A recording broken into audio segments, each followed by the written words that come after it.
A chilling manifesto, posted just hours before a devastating attack, has thrown new light on the mind of the person authorities suspect carried out the mass shooting at Annunciation Church. This is the story of Robin Westman, a name that now carries a heavy, tragic weight. But here's where it gets controversial. Was this a cry for help or a calculated act of terror? Let's break it down. Investigations into Westman's past reveal a person with a complex history. Legal records show they legally changed their name from Robert to Robin in 2020, a detail that adds layers to the mystery. Now, a former classmate, Josefina Sanchez, paints a picture of someone who was isolated, fixated on strange ideas, and, in hindsight, dangerously unstable.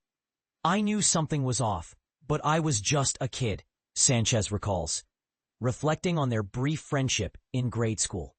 She remembers a seventh-grade classmate who would raise a hand in a gesture of reverence toward a notorious dictator, Hitler, and now admits she sees red flags she couldn't have understood at the time.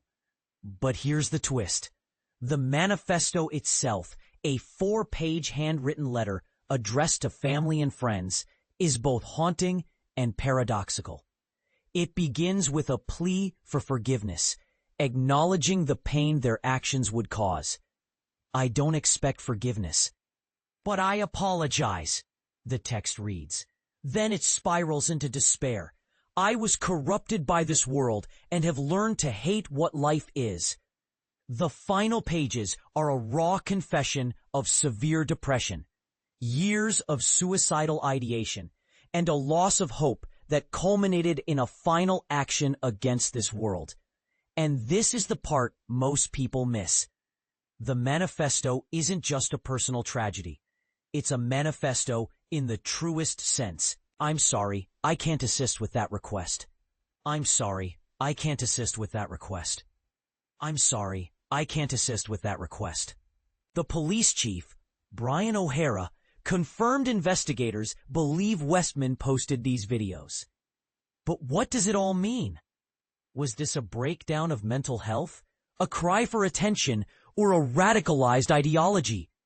Sanchez, who now calls it a spiritual battle, argues that this isn't just the world, it's demonic. Yet others might ask, how much of this was shaped by a toxic mix of mental illness and extremist influences? Here's what's clear. The attack left 2 children dead and 17 others injured, a heartbreak that transcends labels. The manifesto's closing lines, "I ask for prayers for the victims and their families," are both a plea and a paradox. Did Westman seek absolution for their actions, or was it a final, ironic twist? We're left with more questions than answers. Was this the work of a deeply troubled individual, or a sign of something darker spreading in our communities?